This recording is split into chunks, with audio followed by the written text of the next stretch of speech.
Hello, everyone, and welcome to our 19th event in the Nightlight Poetry Series. My name is Tom Snarski, and I'm delighted to be here with you tonight, tuning in from a hotel in New Jersey. I'm on a work trip, got here like 5 minutes ago, so just in time for poetry. I'm very, very glad that this all worked out, and I'm in from the rain because it's been raining for like my whole drive here.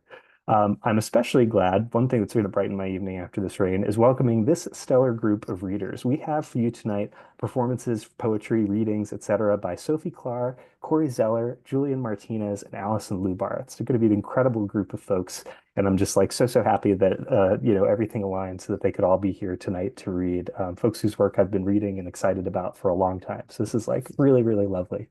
And before they do that, before they jump in and share their marvelous work with us, I'd love to just say a few quick words about the series in case this is your first time here or first time reading or first time audiencing or both. In case you haven't listened in before, Nightlight is a reading series featuring poets and writers in a monthly Zoom, usually on the third Thursday of the month at 9 p.m. Eastern. We're on social media at Nightlight Poems on Twitter and night_light_poems_ on Instagram, or you can just get in touch with me at Tom Snarski on all those places. We use social media to hype up our readings and also to post recordings of the events. So if somebody is not here, but you know that they're into these lovely poets, send them the recording when we post it tomorrow because we love to have folks get in touch with us after they've watched a recording or been here live with us, which we're very, very glad that you all are. One small thing I just wanted to say in terms of our social media and our YouTube channel and all that stuff. I have gotten some really lovely messages from folks who want to participate at future Nightlight readings. I'm so grateful for those. I also just want to offer a blanket apology that I'm super behind on responding to them, but I am really excited because it means that when I do slowly make it through, like especially the Instagram DM log, apologies if you're in there and want to read with us at some point in the future. We are going to have some really, really stellar stuff lined up for the rest of 2025. So thank you for your patience if you've gotten in touch. And hopefully, if you hear some readers today who really inspire you, you might consider getting in touch because we would love to hear from you and have such strong lineups in the future as well. So that's plenty about the series. That means that I can get to dive in now and start by introducing our first I think our first ever Nightlight double feature. So I'm excited to introduce at the same time Sophie Klahr and Corey Zeller. Corey Zeller is the author of You and Other Pieces and Man vs. Sky. Sophie Klahr is the author of Two Open Doors in a Field and Meet Me Here at Dawn. Together, they are the co-authors of There Is Only One Ghost in the World, winner of Fiction Collection 2's 2022 Ronald Sukenick Innovative Fiction Contest. Thank you so much, Sophie and Corey, for being here. I'm really excited to see what you're going to share. Take it away. Yes, awesome. Um, Thanks, Tom. This is really special because Corey and I have been writing together for over a decade. And I think for like the first 7 years of that, we didn't talk, we just wrote together. And so I have never really seen many words come out of his face. So it's going to be fun for me. I'm going to read a little from our book. Here's our book. There's Only One Ghost in the World. And then I'll read some pieces that I wrote alone. There's no titles to these pieces, so I'll just read them. I'll just read them straight through. Someone tells you that Brian Wilson wrote, "God only knows what I'd be without you," to impress his father. His father was not impressed. Years later, he went to see his child at home, and there was only an overpass and the shambled dirt all overpasses hold beneath them. The arc of eulogy. You want to put a heron in the eulogy, an egret, a living shape that stills the sky.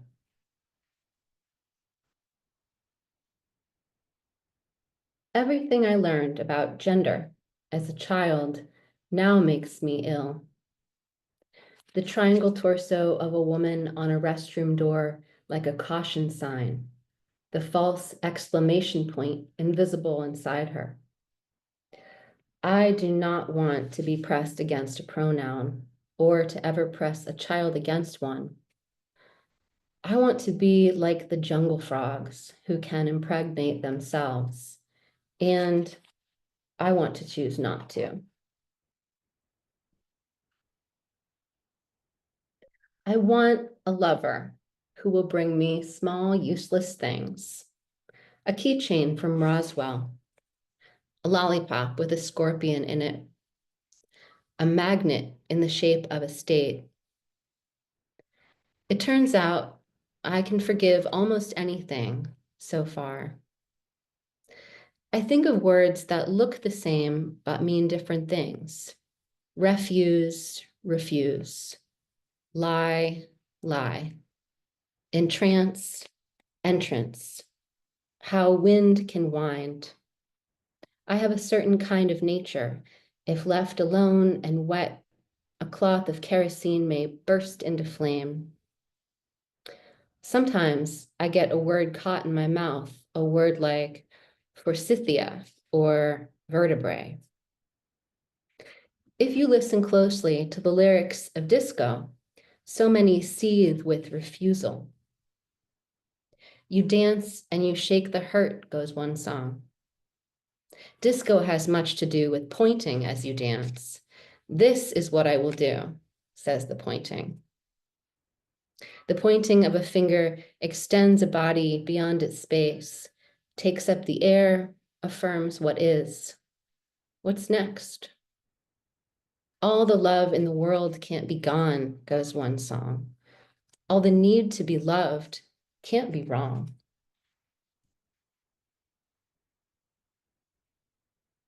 April 15th, 1931. You know, wrote Virginia Woolf, I must have a heart. It's the only explanation. A home in the woods, a place by the shore. You learned once that touching a moth harms them, how something vital to their flight could come away in your hands. Your friend tells you about how she walked along the edge of a pond, angry in her 3rd year of cancer. How the pond said, the world is dense and intimate and strange.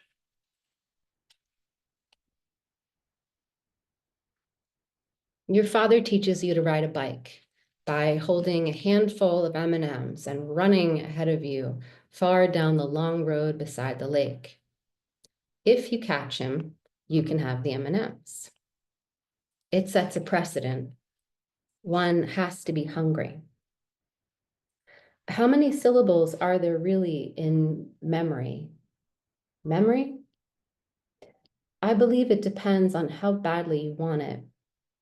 Don't mistake me. I am as afraid of ruining this as I have been of anything.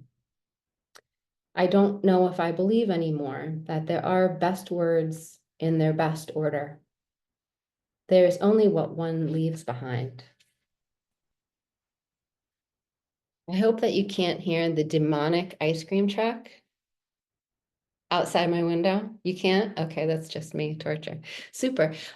So I'm going to read a couple poems from this series I've been working on for a long time that's about an angel. And it's based on a true story, I guess. Yeah, I'll read a couple of these. I think the series is going to be called Driftwood, but to be discovered. All right. A world that gets abandoned. Someone tells you that sacrifice is imaginary. You want to argue with them, but you are tired of arguing. No ache or fable is a shelter. You close your eyes and imagine a well, an orchid's ice cube, a fork of lightning. The angel is strongly considering the abandonment of all human language. Sometimes I screenshot his stories, cursing the fat of a lawyer. You owe what you can't afford to pay, typed in caps over a cop car in flames, plus a quote from Revelations. Anime girl with breasts leaking milk pearls, gif of a spinning stone cherub. Here, a suburban arsenal. Here, YouTubes of conspiracies proved. He pulls away the edge of his attic's oriental carpet, practices throwing a knife into the wooden floor, again and again, like punctuation. His fistful of memes like a callus, like a watch. When you're not here, the angel says, you're just missing. It seems an endless winter, some poorly remembered translation of Euripides, a treatise on palimpsest. A sacred heart hums on the angel's spine. The more time I spend with the angel, the more weight I lose. A jellyfish swims only by contraction and muscle, a body branching out from its center like spokes in a wheel. One gets arrested because of a story, or many stories have been told. The history of police is a long story in America. The story of justice is another, and both are beset by tall tales. The house arrest phone rings and goes unanswered, except by the angel's curses. He is busy with his drawer of supplement powders. He's building a new body. A world that gets abandoned catches fire, says the angel. It comes for what abandoned it. All these things that are in the poems that the angel says, this angel person actually said to me, which is bonkers, since he's an elevator repairman. But anyway, okay, here's another. Another morning. We wake up another morning to the news that a bridge close by has collapsed into the hollow. The angel is naked, spraying silver all over his body, after which I will not be allowed to touch him. Driving south alone, past Lost Creek and a town with a woman's name, I catch a flock in flight over the trailer park, opening by instinct, like a hand will, to catch what is falling. Devotion is merciless. The news reports that there have been no life-threatening injuries. Later reports, someone's spine has been broken. I figured out what your problem is, the angel had told me the night before. You're in love with someone who doesn't exist.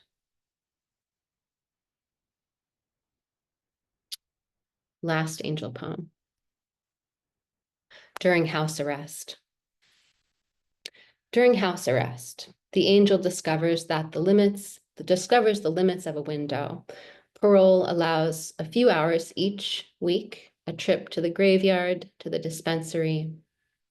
When I visit, we lean together out the attic's window into the spring air. There is no room in my dream for anyone else, the angel warns, and touches my back. On TV, an evangelical station. We must decide, the preacher says, where faith begins. It must begin within our own four walls. On another channel, a man finds a portal. His infinite selves are seeable. In this episode, he is saving a friend with wings from his own memory, cursing him, asking, isn't it enough to say I love you? Jesus fucking Christ. The angel switches the channel, this time a mummy movie. They're all the same, the angel says. Someone is always sacrificed. At sunset, we climb out the window and scale the steep roof to the peak as we might have when we met as children, as if we have infinite selves, and these bodies are just one version in which we have survived. The angel asks me again to stay, and I think of how many meanings stay can hold. One can be said to stay hunger, to hold it. Some nights I stay until the angel falls asleep. Some nights I stay the night. How am I doing on time? Should I end? Should I turn it over to Corey? I forgot to time myself. I was flustered. There are no wrong answers. Okay, well, maybe I'll read one more poem. These have all been prose poems, which I love. I'm talking about them next week in Los Angeles at AWP, if you'll be there. And I'm teaching a class online about prose poems starting like in a couple weeks. So if you like prose poems too, come on down. All right, here's a last poem, which is a sonnet, because I also love sonnets. And this one is about, it's kind of went viral in a crazy way. And I think it's because it's about ecological grief, which everybody now has. So I'm glad this poem exists. I don't feel like I made it, just exists. All right, here's the poem. Tender. I spend late morning weeping with the news. A black bear with burnt paws is euthanized along the latest wildfire's newest edge. It was crawling on its forearms, seeking a place to rest. I Google more. Reports leak out. The bear had bedded down behind a house, below a pine, to lick its paws. In hours before its end, officials named it Tenderfoot, though some reports report just Tender. Later, I'll teach a class where we'll discuss the lengths of lines in poems. I'll say, a sonnet is a little song to hold a thing that otherwise cannot be held, a lonely thing, a death, a bear. So I will turn this over to Corey. I'll sort of shoot this book that we wrote through the ether towards him. Thanks for listening. Yeah, Sophie, I found that really touching, because we don't really know each other that well. So to hear you read some of those poems was really a beautiful experience for me. It was really nice. So anyway, okay, I'll start with the poem. I got published in the Missouri Review, and it was sort of about a time I wouldn't say I was exactly homeless, but kind of homeless. It was like a decade ago. And I had to move back in with my parents, which was an interesting experience. So that's where I'm going to start. There's a man on the subway writing "I'm sorry" inside a pizza box with a yellow magic marker. Having you was a problem. Having you in a yellow Datsun stuck in a snowdrift, having you through rehab and expulsions and divorces. Yet here you are asking to bum a cigarette from your mother after getting fired from yet another job. You wish you had something to give her other than your rambling, your good mornings like red skies and hooves shuffling down chalky cliffs away from wolves, your "can I use the ironing board?" while you're holding your wrinkled shirt like a white flag. You wished you could give her a pizza box with "I'm sorry" written inside it, like the one you saw on the internet, but you can't afford a pizza. When you were a kid, she bought you a telescope. She said, the best way to look at a faint star is not right at it, not with the center of the eye, but just to one side. Maybe this is why she never looks at you anymore. You look down at your hands and see they're dimming, blinking, astral. When you were born, your mom says, watching TV, you were the exact size of my palm. When you were born, she says, you were the exact weight of someone else's heart. This is a poem called Vows. It was written during the same time. I met up with a girl that was sort of like an unrequited love of mine.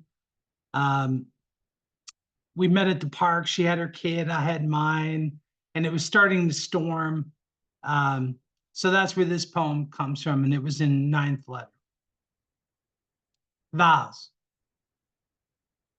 Not a plain ring, but the way you hold your hand on your lap when you sit beside me in the park, palm up, your body pointed toward mine like a needle ready to pour through a seam. Not mornings together, drinking coffee at a well-worn table, but rides alone to work. A piece of us embedded in a song on the radio, like an arrowhead someone finds in a field from some long forgotten war. Not music even, just the language we taught each other. Ripe fruit, bygone sky, the anxious and unnameable scars. Not forever or tomorrow, just now. It's beginning to rain and you're worried about your daughter playing on the playground. Or maybe you're worried about your husband at home pouring another scotch, waiting for his family to return. The sky lights up with electricity and you shout for her not to touch anything and it becomes a game. Thunder crackles. She goes around touching everything she can, and I stare at you, close enough to touch you, and it's like all the stems of every flower breaking. How parallel lines never cross. And your daughter runs around the playground in the rain, grabbing the trees, grabbing the swings, the fences. Can I touch this? How about this? Or this, or this, this.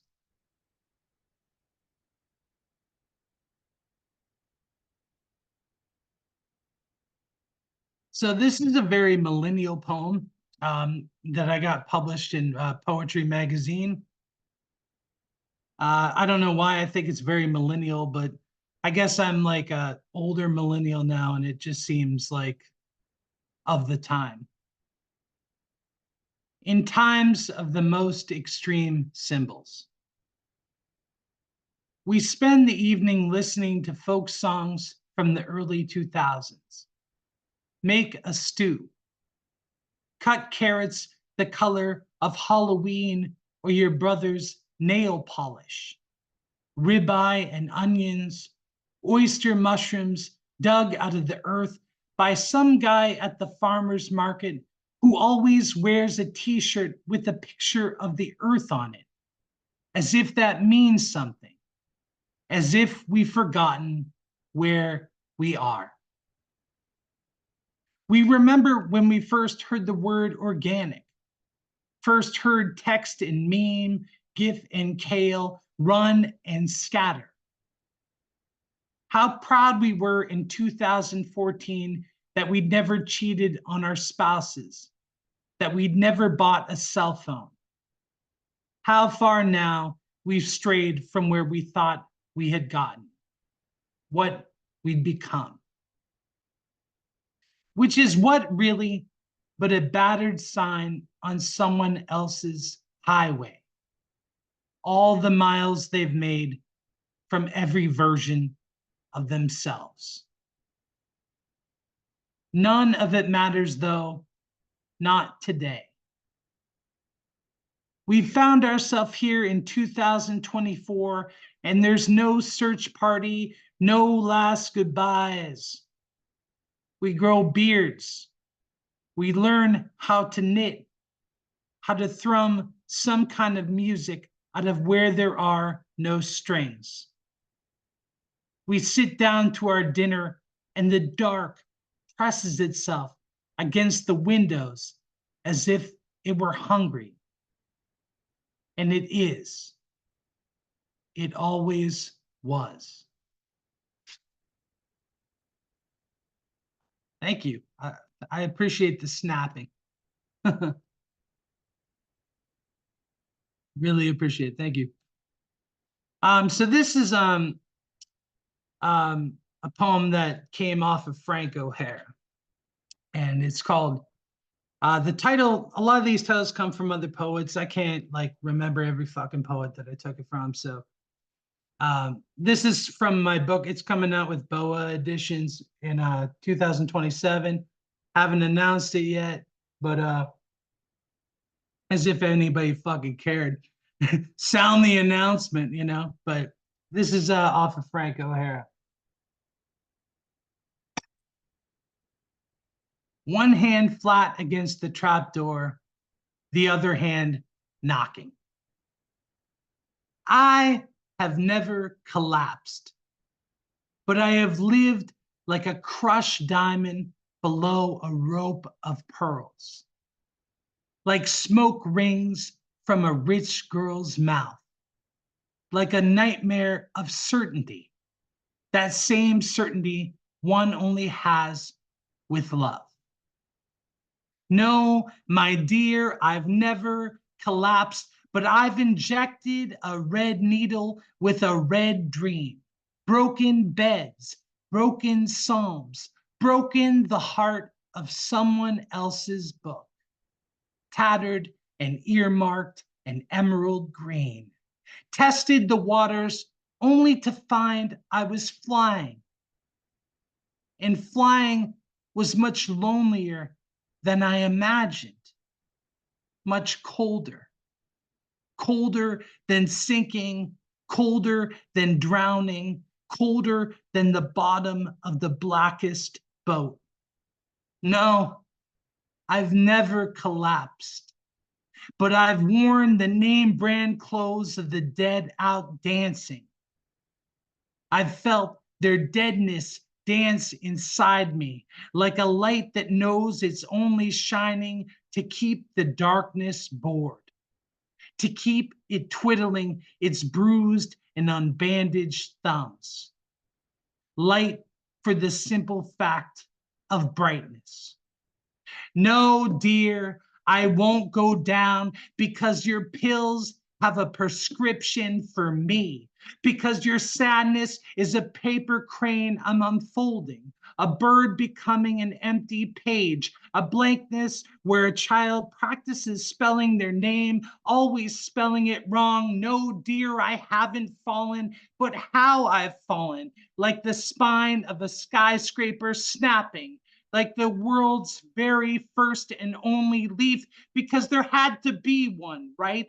That first gorgeous green whose tips turned from orange to red, brown to black, and falling and falling and falling. Oh, my dear, look down. Don't worry, look down. Oh, my dear, there's nothing there but the ground.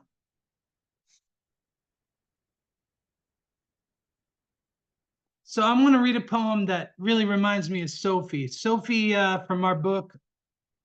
So much of her book is animals. I mean, it's like a zoo. Whatever Sophie writes, there's a zoo. This book is so much Sophie. So it's really hard to read poems from it. She owes, this book owes everything to Sophie, but I'm going to give it a try. But of course it has an animal in it because it's Sophie.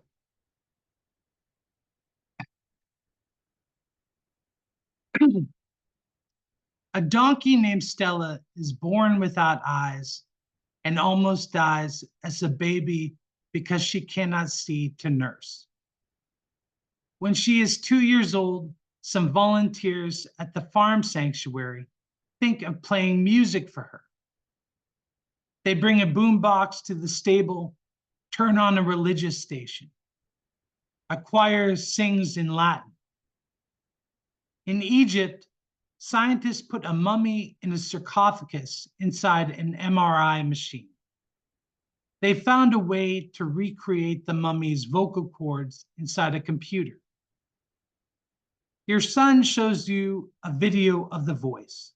It is literally just a grunt. Ah, the mummy says. You and your son play the sound over and over, laughing. Ah. Inside the sarcophagus, a 3,000-year-old inscription which announces the mummy's desire to someday speak again. You tell your son you could never afford to be inside an MRI machine. Stella sways her head from side to side, her broad furry ears smoothly sweeping the air, moving not with the music, but inarguably because of it. She stands fixed in one place, and the volunteers weep watching her. She listens, swaying, until the song is over. That's Sophie for you. Is it okay if I read 2 more? Are we on a deadline? You guys good?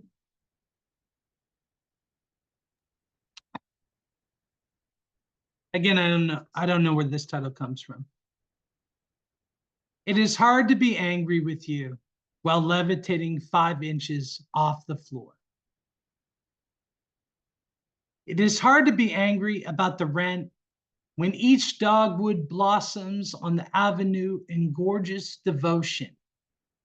Each one a little white city of longing and opaque starlight drifting through the deaf-blind leaves. Each one with bark peeling from its branches like breath from a comatose man. It is hard to argue about who will wash the dishes when there are Russian waltzes and jaywalking and burned CDs and lime gin gimlets from the Plaza Hotel. How can we possibly decide who will fold the laundry when fog peels over a mountain like your grandmother peeling a Vidalia onion, a russet potato? When there are Post-it notes in your shirt pockets saying, remember what happened on Monday, remember to pack an umbrella, remember dinner is at 5, and don't forget the Himalayan salt. How can we linger on an unread text or the bruised legs of girls in Chelsea when there is sweetgrass and oysters, these wide misspellings of love, membranes and freight trains and Spanish tapas with strangers who were DJs in San Francisco in 1999, partied like it was 1999, lived our tiny and momentous lives in 1999. Oh, sweet girl, you will still be angry with me when you wake. And you will put your anger in your mouth like a Royal Anne cherry, a purple Alfonso olive, an Asian pear. How sweet and bitter and umami. How lucky we are to be so firmly bolted, so helplessly trapped, so unescapably remained. How lucky we are to be inmates of the ground. Thanks again. I like the snaps. Thank you. And this is the last one. This is a poem I wrote for my son.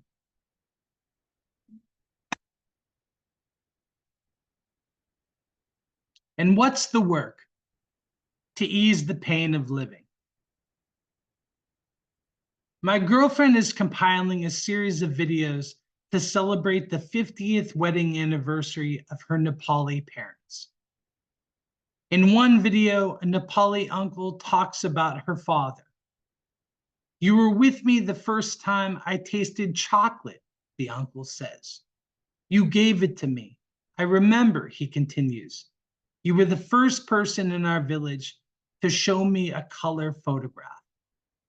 Kodak, the uncle says. Kodak. And that's the way life goes. First and seconds, seconds and lasts, fading photographs. And today is Thanksgiving. My mother has my son and I stand back to back. And as we do, I look out the window at the reservoir that they fenced up after September 11.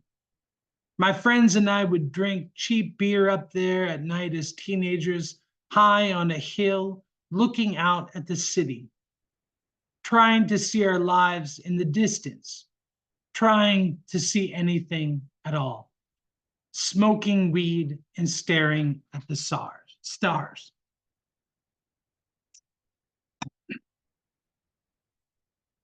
Son, I was there the first time you breathed, the first day you tasted the world, the first day you touched a stone.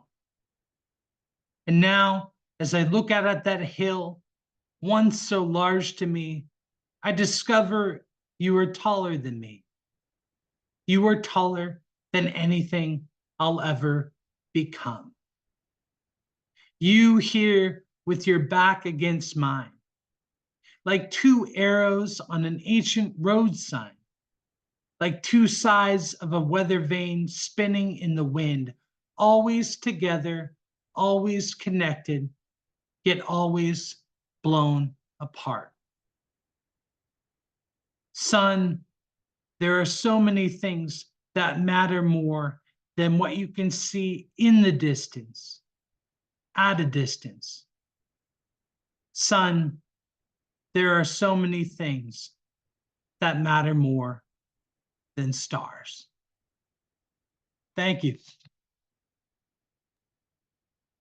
Thank you so much, Corey and Sophie, for that incredible double feature. Nightlight's very first. I think that was gorgeous. Those poems were phenomenal. I'm so glad you both got to be here and read together. Yeah, Ben just yelled "damn" out loud in real life.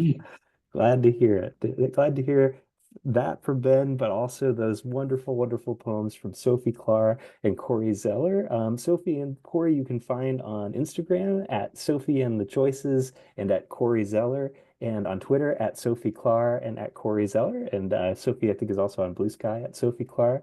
Also, just another plug, Sophie is teaching a new online class, The Practice of Prose Poetry. Oh man, I typed pro in the chat one time and now I'm just never going to say that word correctly. But yes, the practice of prose poetry, and it starts on April 2nd from 6 to 8 p.m. Eastern, 3 to 5 Pacific. There are only 10 seats available, so sign up soon if you're interested. Sophie also offers a wide range of editorial services, including office hours, in which you can get feedback on particular poems or on the POBIZ in general, or MFA programs, fellowships, etc.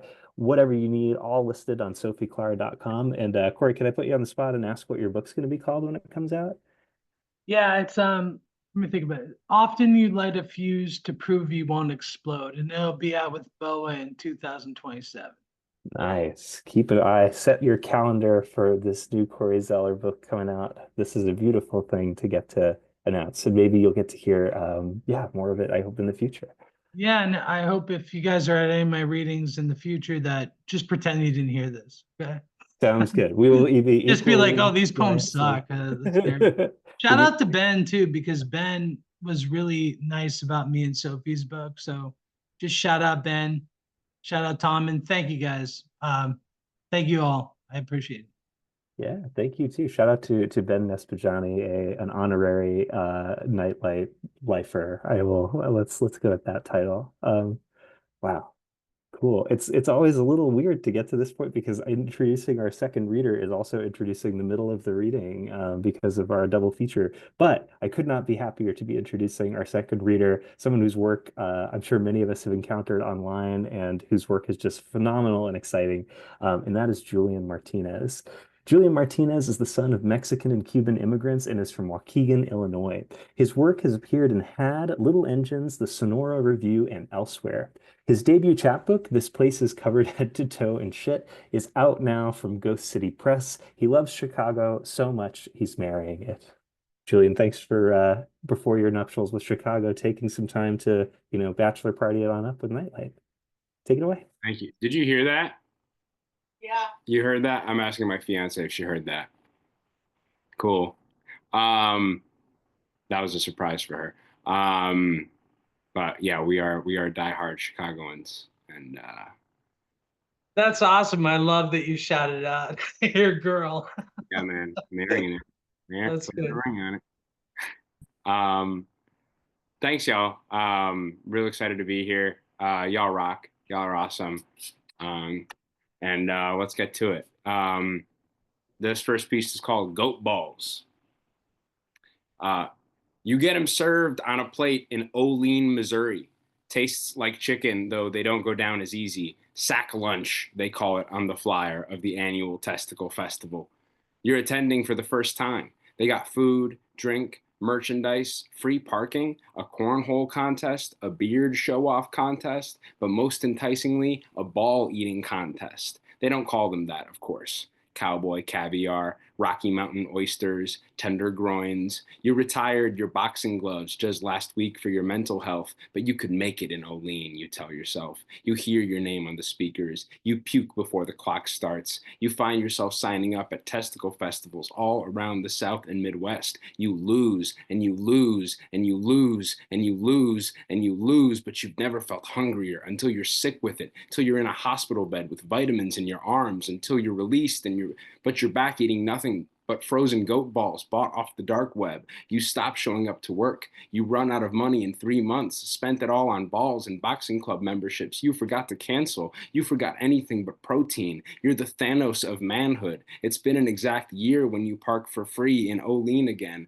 The Olean prom king, last year's champ, is back, shaking the mayor's hand. His queen is in the front row, gasping at you, how everyone at the festival today has gasped at you, with trembling eyes, her hands clasped as she looks to the sky, maybe mouthing a prayer to the gods of her hometown, singing, Olean, Olean, Olean, Olean, I'm begging, but you spit greasy saliva at her before she's done, as if this had anything to do with her, or her man, or Olean fucking Missouri. This is about you. You never want to fight in your entire life.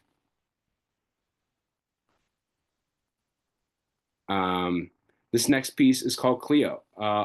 This is technically the new shit, because this is the piece that I'm reading that is as of yet unpublished. I've been like tinkering with it to see what gets it there, right? So new shit, shit in progress. But Cleo.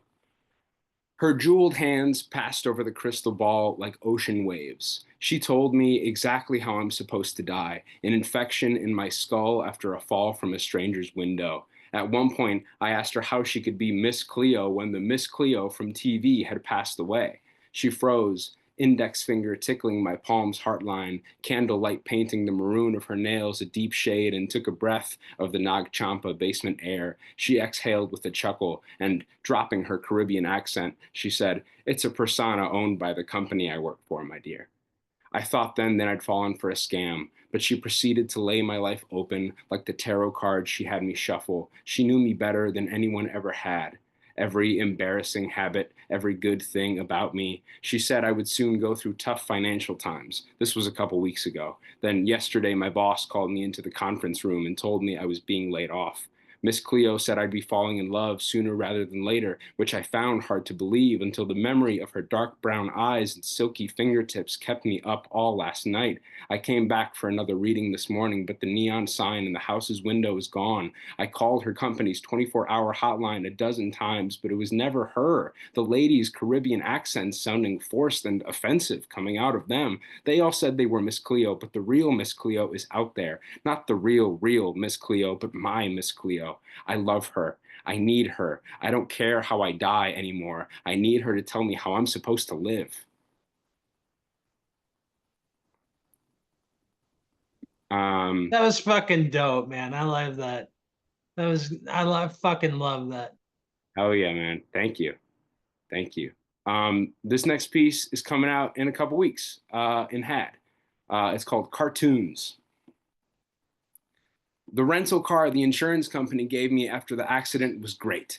Wireless Bluetooth speakers, heated seats. What was different was that the car horn wasn't a one-note beep. It went, I'll say, I'll say, I'll say, like Foghorn Leghorn. I'd never felt more in charge of the roads. It gave me the guts to ask out one of my coworkers, a quiet girl with big loud hair, loud glasses, loud laugh. She wore this Tweety Bird denim jacket and used a Roadrunner mouse pad at her desk.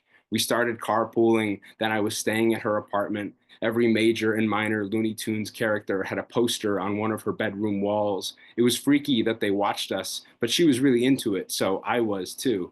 One time, I actually let her finger my hole so deep I inadvertently did a Mel Blanc scream. She said it was the hottest thing she'd ever heard. I'd say it kept our relationship alive for 5 more weeks. By then, I'd returned the rental. After my hunk of junk came back, the insurance company sent a letter apologizing for the unusually defective car horn. As she stepped into my passenger seat on mornings we both worked, I'd yell, I'll say, I'll say, I'll say. And she'd giggle and kiss me, but still broke up with me standing outside with a box of my clothes in the night rain like a movie. There was nothing I could have done better, she told me in her kitchen as I spaced out on a poster of Wile E. Coyote hovering off the edge of a cliff, staring back at me. She needed time to figure herself out. We were just taking a break, a commercial break, I said without thinking, but that just made her burst into tears. I realized we'd never watched the cartoons together, only talked about them like gospel. I didn't even know Looney Tunes like that. I couldn't believe this was what was on my mind. I murmured about having never taken her seriously, and she said, no, that's what I like about you the most. And Wile E. Coyote looked at me like, dude, you fucking asshole. And Roadrunner had this big smile like, see you at work tomorrow. Um, yeah, that one's fun to read.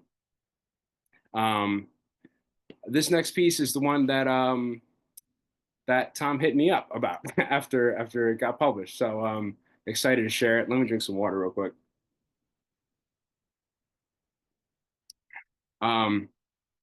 Yeah, this piece is a love letter to the work of Bruce Springsteen. If you like Bruce Springsteen, you're really gonna like this. If you're not, I hope you like it still. We saw him in Syracuse here when he was here. Hit me up when you come.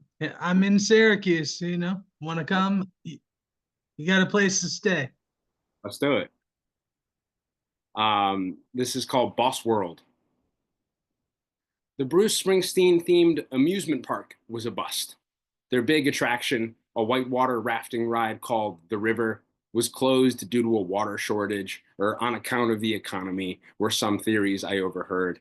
I spent my allowance on carnival games to earn enough tickets for the Ghost of Tom Joad stuffy you said was cute, but the Hungry Heart machine I fed them into gave me an Atlantic City bus ticket instead of my receipt. When I got to the help desk, the staff had all gone on break. A paper sign telling us to see the Springsteen impersonator and his band perform on the boardwalk all the way across the park. Your dad let us ride the tunnel of love together, where I dreamt of being alone with you and asking if I could kiss you, but the ride was really fast and jerky, gold lights flickering in the dark, and over the guitars and drum machines, I heard you nauseously say, you look just like my dad, which I don't think is true, but in the tunnel of love, you looked kind of like my dad, too.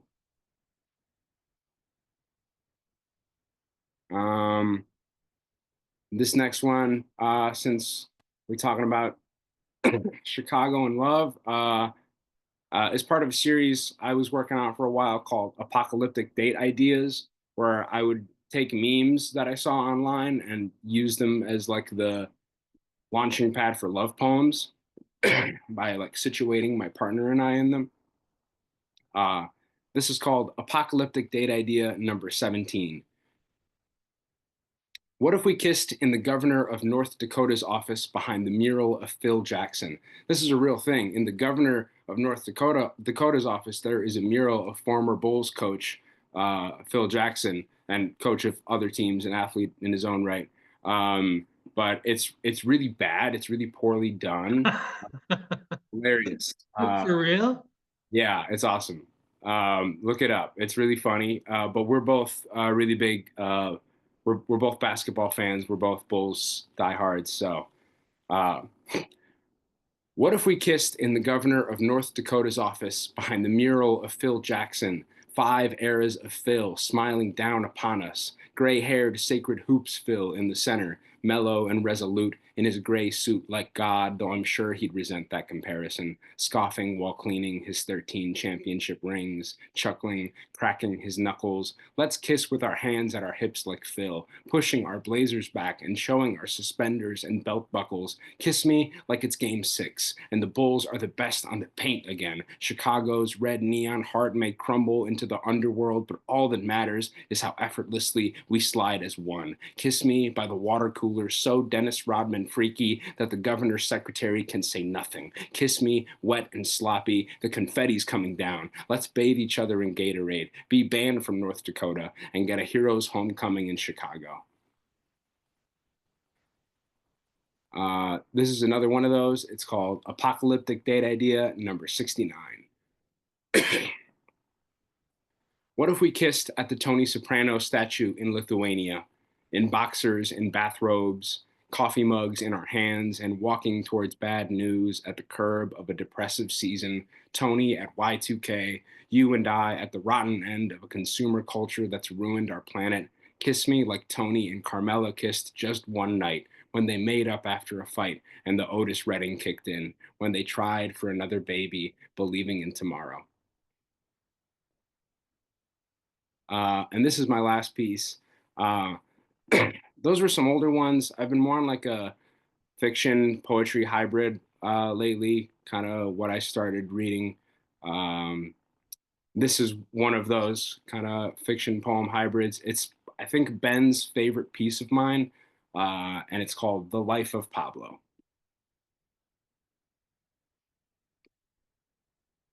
Excuse me, my throat is really dry. The Life of Pablo. In Pablo Picasso's shirt pocket lived a tiny naked man, also named Pablo. Little Pablo emerged after Picasso wiped his semen with a balled-up shirt in the wee hours of a lonely morning. Little Pablo whispered, "Yes, yes, more," to Picasso as he painted, and Picasso listened. These suggestions came to the old man as urgencies from a higher power. It was little Pablo who told Picasso to accept the commission for a sculpture of his to be built in Chicago. This was against Picasso's lifelong scruples. But little Pablo had other ideas. Little Pablo wanted to take over America. "Yes, no, that's right. Give it wings," little Pablo whispered, and Picasso obeyed. When the sketches for the sculpture were complete, little Pablo yeeted himself into the envelope just as it was being sealed. A lightning bolt of grief tore through Picasso, though he didn't know why. He went on to draw fucked up little guys for weeks. When the architect opened the envelope in his office, little Pablo plopped out, gasping for air. The architect flicked the tiny naked man into the trash, landing him in a sanitation facility on the outskirts of the city. Little Pablo made it from pocket to pocket of handshaking men until he was in the shirt of Mikey Butters, one of Chicago's longest-serving mobsters, but Mikey was losing his ability to do day-to-day tasks. Little Pablo whispered, "You came into the kitchen for a pen, but the old boss whimpered and rubbed his aching head. Little Pablo jumped out of a car window, almost landing on the studded wrist of a capo, and hit the sidewalk. He ambled from alley to alley, scaring lost cats with his fiery stare, drunkenly screaming his sworn vengeance on his masters. Now Picasso is dead, and Mikey Butters is dead, but little Pablo is more powerful than ever. Here he goes, telling me to tell you he's more powerful than ever." Thanks. Oh, what a beautiful, beautiful set. Little Pablo's voice is going to be I lost my That was mind. awesome, dude. I loved it. That was great. Thank you so much, Julian, for sharing that. That was Julián Martinez, who you can find on the socials at Martinez F. Julian, Martinez F Julian. You can also find Julian's stuff on his website, which is martinezfjulian.com. Julian will be doing some reading in LA next week, so keep an eye on the socials for that. But he'll also be around the Midwest this spring and summer. So find him for more readings. Keep an eye out for the Had piece that's coming out and all these beautiful new fiction works and apocalyptic date ideas, which I'm excited to find their homes. Amazing. Julian, thank you so much for being here. And I feel like, yeah, we're like already an hour in, but this reading also feels like it's gone so quick, which is kind of paradoxical. But I'm so, so glad that we're closing it out with someone I'm very, very excited to introduce. I'm also really excited. We've got some high school teaching rep in here in this lineup as well. Alison Lubar is going to join us in a moment. And Alison Lubar teaches high school English by day and yoga by night. They're the author of 2 full-length poetry books, The Other Tree, which is a winner of Harbor Edition's 2023 Laureate Prize, and Metamorphosis from Fifth Wheel Press in 2024, as well as chapbooks from 30 West, Bottle Cap Press, Mouthfeel Press, and Stanchion. Alison, thank you so much for being here. I'm so glad it worked out that you could join us. Oh, thank you so much for the invite, Tom. Thank you so much to the readers who came before. What a bar. This is incredible. I'm so excited to see some of you at AWP as well. So I'm going to begin with 2 poems from my debut chap. It's called Philosophers Know Nothing About Love, and it takes elements of Plato's allegory of the cave and uses that as sections to trace a clearly fictional love affair. But is anything in poetry fictional? I don't know. This is a prize for the gladiator in the midst of an earthquake. Seismic moments shift the soul's tectonics. I'll never see them again like this. Regarding Heraclitus, you can't ascend the same staircase twice, but really, what does any philosopher know about love?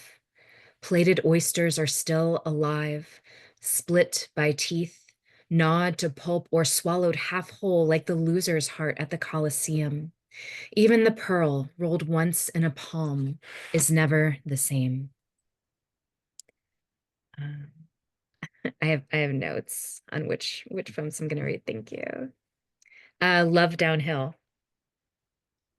It took Sisyphus more time to roll his rock than for me to lose all sense of self and look for it in you. And at the top, that ancient Greek martyr and I both let go, felt freedom in the descent. All those days of anticipation gone in one sidestep and precipitous slope.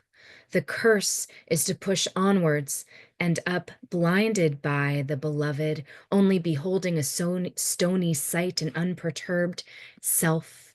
Eternity shrinks you to a pebble. Unwind flinty chips with every rotation, your gravity pulling me upward toward the high of the fall. Time grinds all love to our three initials, carves these in something just as cold and immovable, and stops once and for all. It finally rests. The ascension polishes every pit to reflect your own face. I hope that this will be the last time this burden calluses your fine philosopher hands. Mm.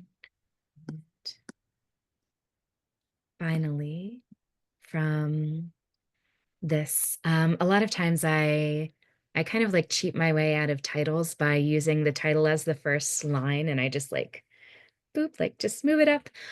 So this is Something is Better Than Nothing, and we've all heard that adage, like, oh, well, something is better than nothing. Like, well, is it? But this poem explores that.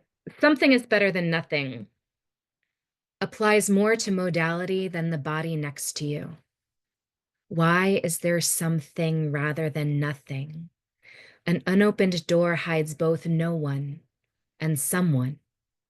Schrödinger knows. Maybe in the best of all possible worlds, we just exist at the same time. This must be enough. Maybe I'll tell you in the next one, as wind through grass, bees to almond blossoms. When we're both cats, you'll know, and we'll spend all 9 in the same sunny window. Next is from Metamorphosis. So this collection is really about the transformative power of queer love, not just for others, but for self. I seem to be reading a lot of X's poems, but this is on the phenomenology of X. Like 2 dimes on the eyes, 20-cent catalyst for Charon. The X itself is destination. The spot of splitting chromosomes, like crossing fingers, hexing some devil who re-enters with open palms or hands in prayer, thumbs hidden, overlaid in execration, cross my heart and hope to lie. Memory never terminates. Even threading my arm through yours is an infinite linking, X like a revolved cross. The line through 4 chalk lines to count 5, 10, except an end is never an end, except when one letter separates exist and exit. And one more from this. It's not all like X themed, but this is called After Tinder Date Number 7. You're going to cry on the train again. What city rails haven't been slicked with your sadness? Charter bus, airplane. No polyester velvet seat is safe from salt stains. Paisley or pleather, all brine bathed. Flecks of mascara like leaf debris in a fall storm. But it's still warm for now. Summer's breath from the subway stairs lifts hair matted from weeping. You were silent this time. Singular rivers streak black, change course on cheekbones. This unexpected divergence is no metaphor. You have at least 5 pretty years left. Crying will give you wrinkles. And what fool goes into a knife fight with a paper heart? Thanks. And What a great first line. What was yeah. that first line again? Oh, wait, I zoomed past him. I'm trying to look for something else. Let's see. What was the first line? The first line was, you're going to cry on the train again. Yeah, that's what a great first line that is. Yeah. Beautiful. All right. So the other thing that characterizes a lot of my writing is, aside from queerness, not really aside from, because that's what intersectionality is, but my grandfather and along with his little sister and his mother were imprisoned in Tule Lake during the Japanese internment, the incarceration. And I write a lot about the way that that has affected like my worldview, my relationship with them, and really use that to sort out my experience being biracial and growing up in a majority white suburban hellscape. Um, so this is from It Skips a Generation, called Derivative Curriculum, Public School, Pennsylvania, 2001. Of course we teach essential texts. He lies to my mother and father on back to school night, because the curriculum is easy and scripted already, and not much has happened since. At least many of us fail to make a change in economy, liberty. Who has taken whose away? My calculus teacher pulls back the corners of his eyes to tell a joke, to reel us in. I feign ineptitude, fail tests.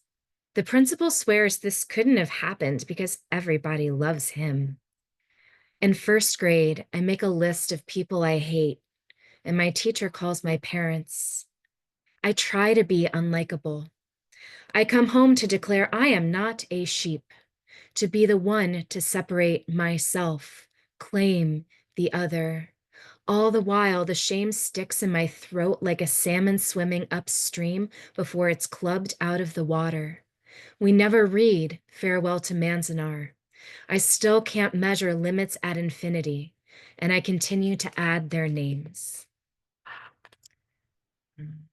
And another poem from this is connected to the salmon, clubbing the salmon out of water. It was a story about how my grandfather, before the internment, they lived in a really poor logging town in Tacoma, and he would supposedly go fishing with a baseball bat. So this is about that, called Grand Slam, Tacoma, Washington, 1939. Jack takes a baseball bat to the river. August spawning season. The dry rock tops steam like the belly of a monster cut open. Unlaces right boot, then left. Pulls them off without sitting and sets each woolen sock safely inside. There is no one out sunning today. Salmon bounce and skip upstream, suddenly buoyant and silver. Across the frothing surface, Jack wades in halfway amidst the frenzy. He winds up tight as a fist, smacks one out of midair toward the bank. It lands next to his shoes. Not all hits are lucky. Not every one is lucky. Jack knows he's firstborn blessed, extra pressure to provide as the sole sober near adult, a quarry of 4 he will share with his sister. He escapes hunger and a beating that night. No one is ever full. When he's bunted across the room, it's so his little brother isn't. We can only break the cycles we know we're a part of. He feels nothing for the fish struck out of the air like a perfect pitch, stoic hit. They never see it coming. And I'm gonna end with my new shit. This is new shit as of like an hour ago. So I have been, since January, I have been working on different form. This is like a secret project, but now like, here you go, world. I've been working on erasures from the Alien Enemies Act of 1798, which was used to incarcerate the Japanese Americans. And it was just recently invoked again. So this is a blackout from that poem, and I'm just going to read the blackout poem that came from the actual act. Aline, we host, move, serve. All use art to establish safety, become good. Their late nation of subjects existed, certain as humanity.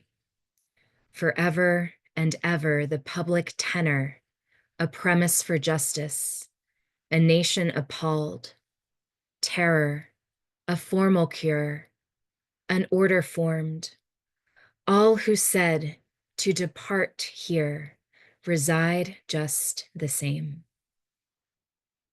Thank you so much, everyone. Thank you so much, That was Alison. great, Allison. Dude, that line you had about the I write down a list of every person I hate, the connection there. Oh God. That was fucking beautiful, man. That was fucking great. That was Absolutely. really good. Thank you so much, Allison. Thanks, Corey, for being the hype man tonight. I appreciate all the good vibes across all these incredible poets. And Allison, that was amazing. Your poem that mentioned Manzanar. I used to teach AP research, and one of the papers we would read is on the gardens and as a resistance practice, and that was just so beautiful and cool to hear. That was Alison Lubar, who you can find on the socials at The Original Alison, Twitter and Instagram, TheOriginalison. So it's like The Origin Allison, I should say.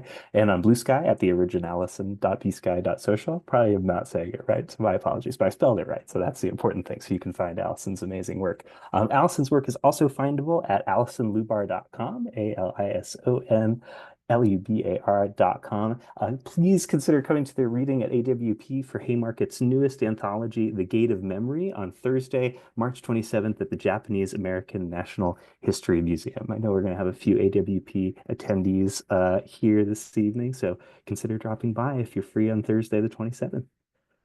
Oh, wow. What an absolutely gorgeous reading. 4 for 4, as Ben said in the chat. Truly spectacular. Thank you so, so much to all of our readers for sharing their beautiful work with us tonight. And thank you to our listeners for giving this hour or so of your life over to poetry. Whether you're listening in the Zoom call with us now or on YouTube, I hope that if you're listening with a sheaf of poems close at hand, you might get in touch with us.